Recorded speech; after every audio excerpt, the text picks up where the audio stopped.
Hello, আসসালামু আলাইকুম। সবাই কেমন আছেন? আশা করি সবাই ভালো আছেন। দেখছেন রাজন ইসলাম ব্লগস। তো আমরা এখন আজকে একটা ফানি ভিডিও দেখবো। ফানি ভিডিওটা হচ্ছে নাসা ভাই চ্যানেল থেকে। তো চলুন দেখি আমরা সবাই মিলে একসাথে তারা কিরকম ফানি ভিডিও বানায়। তো চলুন, লেটস গো, সবাই একসাথে দেখি।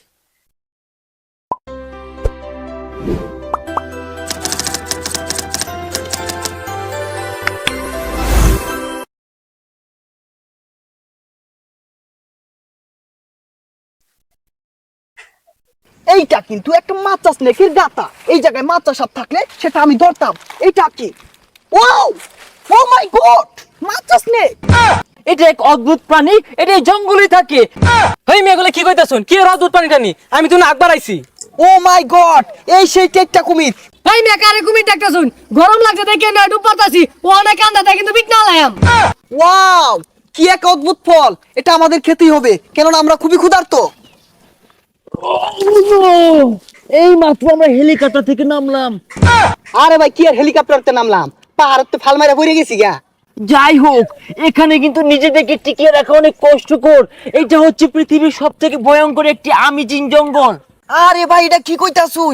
এটা তো অ্যামেজিং জঙ্গল না, এটা হচ্ছে আমাজন জঙ্গল। তুই যাই বলিস, এখান থেকে বেঁচে ফেরাটা কিন্তু আমাদের জন্য একটা চ্যালেঞ্জিং হয়ে যাবে।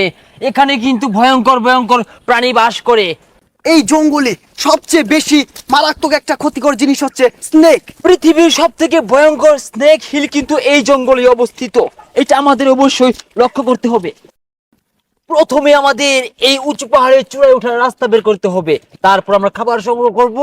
তারপর আমাদেরকে একটা ভাত মারতে হবে, আর সেটাই হবে আমাদের দুপুরের খাবার। না, একটা ভাগ আমাদের কিছু হবে না, কারণ আমরা অনেক পরিশ্রম করেছি। অবশ্যই আমাদেরকে একটি হাতি ধরতে হবে, আর সেটাই হবে আমাদের দুপুর এবং রাতের খাবার। আমরা কিন্তু হাঁপিয়ে গিয়েছি। আমাদের এই চূড়ায় উঠতে হলে আমাদের রসা পদ্ধতি অবলম্বন করতে হবে। হ্যাঁ, অবশ্যই আমরা রসা ছাড়া কিছুতেই উঠতে পারবো না। দাঁড়ান ভাই, জীবনের এত ঝুঁকি নেওয়ার দরকার নাই। আমি এই রসাটাকে ওই গাছে বেঁধে দিয়ে আসছি। যদিও আমি পাহাড়ের চূড়ায় উঠে পড়েছি, কিন্তু রাসেল ভাইয়ের জন্য আমাকে আবারও নিচে নামতে হবে। আমার সহকারী কিন্তু একদম বোকা প্রকৃতির। তিনি কিন্তু পাহাড়ের চূড়ায় উঠে পড়েছিল, আবারও তিনি নিচে নেমে আসছে। এইখানে কিন্তু প্রচুর পরিমাণে মাছ সাপ থাকে। এখানে কিন্তু বুক করে কোনো খাওয়াই নেই। হ্যাঁ, এই তো আমরা একটি গর্ত পেয়ে গেছি। এখানে কি আছে আমরা দেখবো এখন। এইটা কিন্তু একটা মাচা স্নেকের গাতা। এই জায়গায় মাচা সাপ থাকলে সেটা আমি ধরতাম। এইটা কি? ওয়াও, ও মাই গড, মাচা স্নেক। তুমি শান্ত হও, ভয় পেও না। এটাকে আমি ধরবো, এটা আমার কাছে কোনো ব্যাপারই না। দেখো কিভাবে ধরি। ও মাই গড, এটা অনেক বড়। এটাকে ব্যাগে রাখো, কারণ আমরা এটা এখন খাবো না। আমরা দুপুরে হাতি দিয়ে লাঞ্চ করবো। আমার কিন্তু খুবই ক্ষুধা লাগছে। আমি কি এখান থেকে একটু প্রোটিন খাবো? না, এটা তুমি এখনই খেতে পারবে না, কারণ এটা খেলে তোমার রুচি নষ্ট হয়ে যাবে। তুমি হাতি খেতে পারবে না, এটা রাখো ব্যাগে। আসো। ও মাই গড, এটা কি? আমার মনে হচ্ছে এটা হাতির নেদা। যেহেতু হাতির নেদা এখানে আছে, আমার মনে হয় হাতি একটু সামনেই পাওয়া যাবে। এই হাতিগুলো এদিক দিয়ে কিভাবে চলাচল করে? এটা তো অনেক খারাপ। এই পাথরটা ছাড়লাম, দেখো কি অবস্থা। আমি দেখো দেখো। আমাদের এখান থেকে নামাটা খুবই জরুরি, কেননা আমরা খুবই ক্ষুধার্ত এবং আমাদের হাতি শিকার করতেই হবে। আমরা অনেক পরিশ্রম করেছি, আমরা অনেক ক্ষুধার্ত হয়ে গেছি।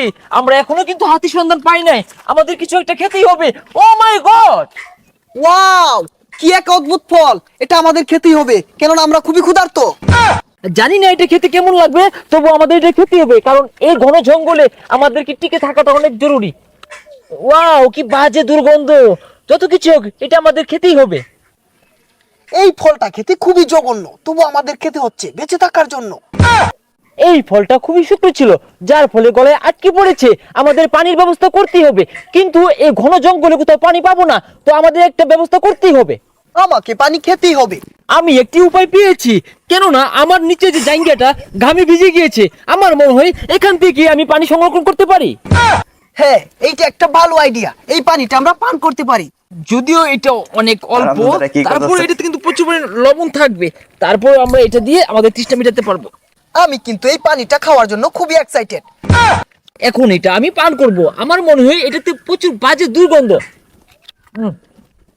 ভালো ছিল। ও মাই গড, আমার মনে হয় ওই ঝোপের নিচে একটা বাঘ আছে। ওয়াও, আমরা এখন সেটাকে শিকার করব। ওয়াও, এটা বাঘ নয়, এটা এক অদ্ভুত প্রাণী। এটা এই জঙ্গলে থাকে, এটা মাঝে মাঝে নীরব থাকে, কিন্তু কোনো কোনো সময় অনেক ভয়ঙ্কর হয়ে ওঠে। এই মেয়েগুলো কি কইতাছুন? কি এর অদ্ভুত পানিটা নি? আমি তো না আকবার আইছি। ওয়াও, চমৎকার বিষয়। আমিন, তুমি কি লক্ষ্য করেছো এই অদ্ভুত প্রাণীটা কথা বলতে পারে? এটা অদ্ভুত প্রাণী না, এটা তো ভূত প্রাণী। ভাই, আপনাকে রশি টসি দেখা মনে হইতাছে আপনারা ঘাস কাটুন। আমার একটা নারকেল গাছ আছিল, সাপ করে দিলে 60 টাকা দিতাম। আমার মনে হয় এই প্রাণীটা অনেক বেয়াদব। কি আজব লোক এগুলা কইতে আইছি। আমিন, আমার মনে হয় এখান থেকে কেটে পড়াই ভালো হবে। এই অদ্ভুত প্রাণীটা যে কোনো সময় আমাদের উপর আক্রমণ করতে পারে। ওয়াও, আমরা রাস্তা পেয়ে গেছি। এখন আমরা সেই ভয়ঙ্কর নদীটার কাছে যাব। হ্যাঁ, আমরা এই রাস্তা দিয়ে সেই টেকটা কুমিরের নদীটা খুঁজে বের করব। এইটাই সেই ভয়ঙ্কর নদী যেখানে টেকটা কুমির থাকে। এই নদীটা পার হওয়া একটা চ্যালেঞ্জের বিষয়।